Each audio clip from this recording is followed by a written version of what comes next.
ልጆቼ እናት እንድትሆኝ ይፈልጋል። ልብክን እንደሚሰብረው ሳስበው ደግሞ በጣም አዘንኩኝ። አይደለም አልችልም። ከ3 ቀን በፊት እንግዲህ ማርክ እንደሚታወቀው ለቤዛ እጅግ በጣም የህንድ ፊልም የሚመስል የፍቅር ጥያቄ አቀራረብ ነበር ሲያቀርብላት የነበረው። ቃላት አጠቃቀሙ፣ ፍቅር አገላለጹ፣ እሷን የሚያይበት መንገድ፣ በቃ የሚያያት መንገድ፣ በቃ ብዙ ነገሩ በጣም የሚመስጥ ብዙዎቹ በጉጉት ሲጠብቁ የነበረ እሷም አምራ ደምቃ ውብ ሆና በቃ ቁንጅናዋን እንደምታውቋት ነው ቆንጆ ሆና መጣ ነበረና በመጀመሪያ በጣም ደስ ብሏት ነበረ የነበሩት ነገሮች፣ ሴሬሞኒዎቹ፣ እሱም አምሮበታል ምናምን ደስ ብሏት ነበረ። ነገር ግን ያው እየቆየ ሲሄድ ያው እሱም የተዘጋጀበት ነገር ሌላ ነው፣ እሷ ያሰበችው ነገር ሌላ ነው። የመጣችበትም ምንም ያልጠበቀችው ነገር ይመስለኛል። ብቻ ግን በድንገት የታገኛለች ጥያቄ ነው የጠየቃት። በጣም እንደሚወዳት በጣም እንደሚያፈቅራት አሁን ላይ ያሉበት የፍቅር ደረጃ ወይም ደግሞ መግባባታቸው፣ መዋደዳቸው፣ መተሳሰባቸው በዚሁ ቀጥለን አንድ ላይ እንሆን፣ ከዚህ ሌላ ምንም የምንጨምረው ነገር የለም። የአሁን መተሳሰብ አንቺ ለኔ ያለሽ እኔ ለአንቺ ያለኝ ፍቅር፣ መተሳሰብ፣ መውደድ ጥሩ ነው፣ ጥሩ ደረጃ ላይ ነው ያለውና እዚሁ ላይ ትንሽ ብቻ ጨምረንበት አንድ ላይ እንሆን ነው ብሎ ጥያቄ ያቀረበላትና ሁላችንም በጉጉት ስንጠብቅ ነበረ።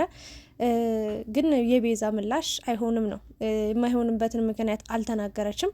ብቻ ግን አይሆንም አይነት መልስ ነው የመለሰችለት። ማርክም በዚህ ጉዳይ ላይ እጅግ በጣም አዝኖ ልቡ ተሰብሯል። እዛው ቁጭ እንዳለ ነው ጥላው የሄደችው፣ እያለቀሰ ነበርና ማርክ ሁለተኛ ጊዜ ሊጎዳ ነው የሚሉ ሰዎችም አሉ። ሌሎቹ ደግሞ ቤዛ ሴት ናት፣ ያው መግደርደር አለባት፣ ሴት ልጅ ቶሎ አትቀበልም፣ ትቀበለዋለች፣ አብረው ትሆናለችም እያሉ ሀሳብ አስተያየት እንግዲህ በዛ ቪዲዮ መሰረት እየሰጡ ይገኛሉ።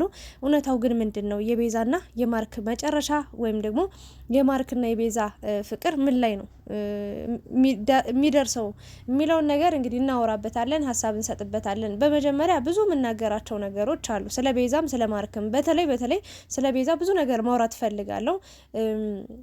ምንድነው ደስ የሚል ቆይታ አላቸው፣ ይተሳሰባሉ። በተለይ ደግሞ ቤዛ ፍቅሯን ይፋ አድርጋ የተናገረችው ወይም ደግሞ በጣም እንደምትወደው በጣም እንደምታፈቅረው ያስታወቀባት ዱባይ ደርሶ እስኪመለስ በጣም ናፍቀው ነበርና ሲመጣ በጣም በቃ ሰፍሰፍ ብላ ነው የተቀበለችው። በጣም በደስታ ነው። የሆነ እናት ልጇን ቤት ጥላው ሄዳ ስትመለስ የሚያገኛት ልጅ አይነት አውቃችሁታላ ልላችሁ የፈለኩትን ነገር እንደዛ ነው የሆነችው። በቃ በጣም ነው የቦረቀችው፣ በጣም በቃ ከሱ በላይ እና ሁላ አይንን ጨፍን ሁላ ብላው አይኑን ከጨፈነ በኋላ ሁሉ እየሳመችው ነበረ።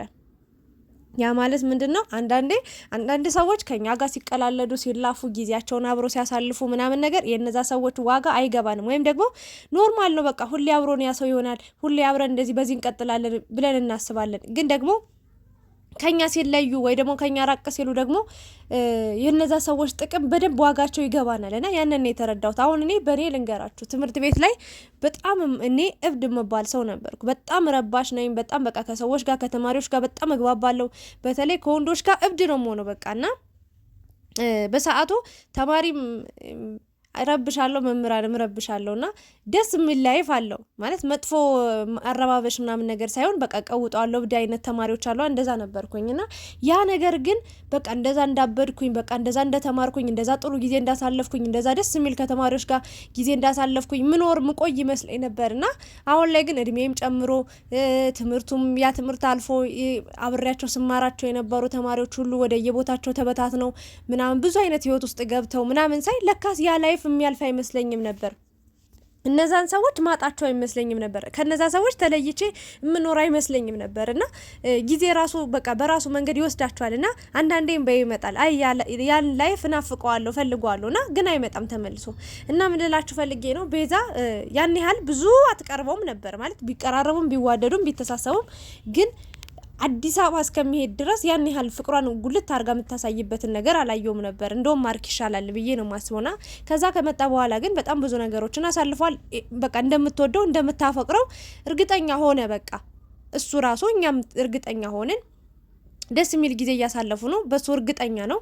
ስለዚህ የሷን አንዳንዴ በማውራትም ምናምን አይደለም ፍቅሩን ሰው ሊገልጽ የሚችለው በድርጊቶቹም አይኑን ውስጥ ራሱ አንብባችሁ ልታዩ የምትችሉት ነገር አለ። መውደዱን ማፍቀሩን ለእናንተ ያለውን ቦታ አንድን ሰው ማየት ትችላላችሁ። ተረዳትና በዛ መንገድ ነው እንግዲህ የፍቅር ጥያቄ ሊያቀርብላት የቻለው። እሷም ከሌላ ሰው ጋር ሲሆን በጣም ነው የምትናደደው፣ የምትበሳጨው፣ ምን አትፈልግም ጭራሽ። እና ይህንን ነገር ሲያይ እሱም ተዘጋጅቶበት በቃ ህይወቴ ከእሷ ጋር መሆን አለበት፣ የመጨረሻችን አብሮ መሆን አለበት ብሎ በጣም አምሮበት በጣም የሚያምር ፕሮግራም በሚያምር ቃላቶች በሚያምር ወይኔ አቤት ፍቅር አገላለጽ እግዚአብሔርን ነው የምላችሁ። የህንድ ፊልም ነው የሚመስለው። በጣም በቃ ተመስጬ ቪዲዮ አልሰራውም በነገራችን ላይ ማለት አንዳንዴ ኔትወርክ እኔ እንደ ልቤ አይደለም። ድሮ አሁን ስለ ሁሉም ስለ ማርክ ሰራ ነበር፣ ስለ ሄሉ ስለ ሁሉ ሰራ ነበር፣ ስለ አብርሽ፣ ስለ ሩታ፣ ስለ ማርክ እንደገና ደግሞ ስለ ሃይሚ ቡራ ስለ ሁሉም ሰራ ነበር። አሁን ግን ኔትወርክ ብዙ ስለሌለኝ 2 ቪዲዮ 3 ቪዲዮ ነው ልጭን የምችለው። አንዳንዴ በቃ በዛ ከተባለ 3 ነው።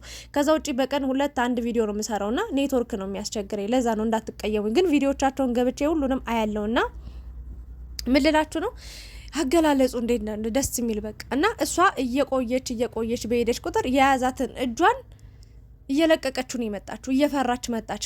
ምን ሊለይ ነው በቃ አእምሮዋ እየሳለ መጣ። በቃ የፍቅር ጥያቄ ሊያቀርብላት እንደሆነ ውስጧ እየነገራት ሲመጣ እጇን እየሸሸች ነበር። በስተመጨረሻም ይሄንን ጥያቄ ሲያወጣው ምን ማለት ነው አለችው። ሚስቴ እንድትሆኝ ይፈልጋሉ፣ የልጆቼ እናት እንድትሆኝ ይፈልጋሉ። ፍቅረኛ ይሁሉ እኮ አላለም። የእውነቴን ነው የምላችሁ። ፍቅሩን አልገለጸላትም ከዚህ በፊት ግን ፍቅረኛዬ ሳይሆን የልጆቼ እናት ነው። ይሄ ማለት በትዳር ተጣምረው በትዳር ተሳስረው ልጆች ወልደው ቤተሰብ መስርተው እንደሚኖሩ መጨረሻቸው በቃ እሱም በሷ ተወስኖ እሷም በሷ ተወስና እስከ መጨረሻው እንዲኖሩ ነው ፍላጎቱ የነበረው። ቤዛ ግን ከተቀመጠችበት ተነስታ በጣም በቃ እሱን ያስተባበለችበት መንገድ አንዳንዶቹ የፍቅር ጥያቄ ሲቀርብላቸው ስህተት አድርገው ሁሉ የሚስሉት ሰዎች አሉ። በተለይ ሴቶች፣ አንዳንድ ሴቶች ላጥ ብለው ጥለው የሚሄዱ ነገር ማለት ምክንያታቸውን ሳይናገሩ ያ ሰው እንደዛ ብላችሁ ጥላችሁ ስትሄዱ ሞራሉ ይሰበራል። መቼም አእምሮ ውስጥ ተቀምጦ ጠባሳው ነው የሚቀመጥ ነገር ነው። ለወንድ ልጅ በጣም ከባድ ነውና በቃ አንዳንዶቹ ጥለው ይሄዳሉ። በቃ ወዲያውኑ አፈቅርሻለሁ፣ አገባሻ፣ ታገቢኛለሽ ምናምን ብሎ ቀለበት ሊያመጣላ ሲል አንተ ምናምን ብለው ደንግጠው ይሄን አልችልም ብለው ሮጠው ይሄዳሉ። ምንም ነገር ሳያስረዱ ቢያንስ ቤዛ ተንበርክካ ከሱ እኩል እንደማይሆን ይሄን ነገር ማድረግ እንደማትፈልግ እንደማትችል አሁን ላይ እንደማይሆን በቃ ግን እሱን ማጣት እንደማትፈልግ እንደምትወደው ሁሌም አብራው እንደምትሆን ነው የተናገረችውና ደግሞ አንድ ነገር ተረዳው። ምን አለች? በቃ ይሄ ቀን እንደሚመጣ አላሰበችውም ነበር ባጭሩ። ደስታዋን የጊዜውን ደስታ ነው የፈለገችው። በቃ የሚሰጣትን ፍቅር የሚሰጣትን እንክብካቤ ነው የፈለገችው፣ አብራ ጊዜ ማሳለፉን ምናምን። ይሄ ግን ህይወት ደግሞ በዛው አይቀጥልም። የሆነ ሰዓት ላይ ከጓደኝነት ወደ ፍቅረኝነት፣ ከፍቅረኝነት ወደ ቀለበት፣ ከዛ ትዳር የሚባል ነገር አለ። ስቴፖቹ እያደጉ ይሄዳሉ በጊዜውና ማርክ ማድረግ ያለበትን ነገር አድርጓል። ጊዜውንና ወቅቱን ጠብቆ ነው። እች ልጅ አወቃት፣ ተግባባት፣ ከዛ ጓደኛው ሆነች፣ ከዛ ደግሞ ፍቅረኛው እንድትሆን ጠየቃት። በጣም መንገዱን ጠብቆ ሳይሳሳት ትክክለኛ ነገሩን ነው ያደረገው። ግን ያ ነገር እሷ አልጠበቀችውም። እንደዛ ቁጭ ብለው እንደሚቆዩ ነበረ ያደረገችው። በጣም ከባድ ነው። እና የቁርጡ ቀን መጥቶ እንግዲህ ይህን ጥያቄ ሲያቀርብላት እንደማይሆን ነው ትታው የሄደችው። መጉዳት እንደማትፈልግ በእሷ ምክንያት እንዲጎዳ እንዲያዝን ልቡ እንዲሰበር እንደማትፈልግ ግን ደግሞ ይሄን ነገር መቀበል እንደማትችል ነው በቃ በሚያሳዝን ድምጽ እያለቀሰችው ላን የነገረችው። ማርክ ደግሞ በዚህ ነገር በጣም ደንግጧል። በጣም በቃ ከሚባለው በላይ ልቡ ተሰብሯል ማለት ነው።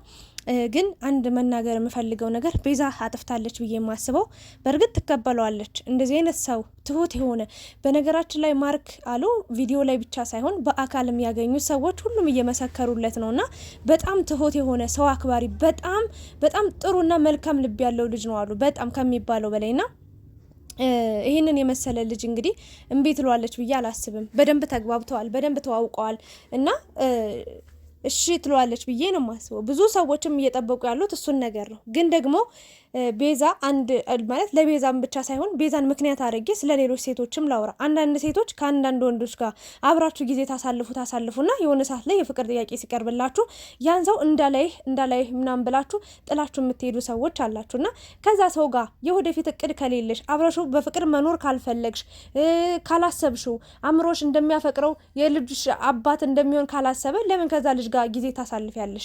ለምን ተስፋ ትሰጪዋለሽ? ወንድም እንደዛ ያደርጋል። ያችን ሴት አብሯት በቃ እስከ ጥግ ድረስ ይቀርባታል። ቤስት ፍሬንድ ነን ምናምን ይላል። በቃ እስከ ጥግ ድረስ ይቀርባትና የቁርጡ ቀን ሲመጣ ፍቅር የሚባለው ነገር ሲነሳ ሲወራ ብን ብሎ የሚጠፉ ሰዎች አሉ። እና እንደዛ መሆን የለበትም። በቃ ርቀታችን መጠበቅ። ጓደኝነት ፍቅር ሌላ ነው፣ የቤስት ፍሬንድ ፍቅር ሌላ ነው፣ የፍቅረኛ ፍቅር ሌላ ነው። ያ ነገር መንገዶች አሉት እና ያን ነገር ማሳየት የለብንም ብዬ ነው የማስበው። በቃ ካልሆነ ገደብ ሊኖረን ይገባል። እስከ ጥግ ድረስ በቃ ጠልቀን ከገባን በኋላ ከሰመጥን በኋላ አይሆንም እንደዚህ ነው እንደዛ ነው ማለቱ ተገቢ አይደለም። በሰው ስሜት መጫወት የለብንም ብዬ ነው የማስበው። እና ቤዛ አሁን ከሌላ ሴት ጋር ሲሆን ራሱ በጣም እሳት ነው የምትሆነው። አትፈልግም፣ አትወድም። በቃ ሌላ ሰው ጋር ሆኖ ማየት ራሱ አትፈልግም። ያ ማለት ምንድነው? እንደምትወደው እያሳየች ነው።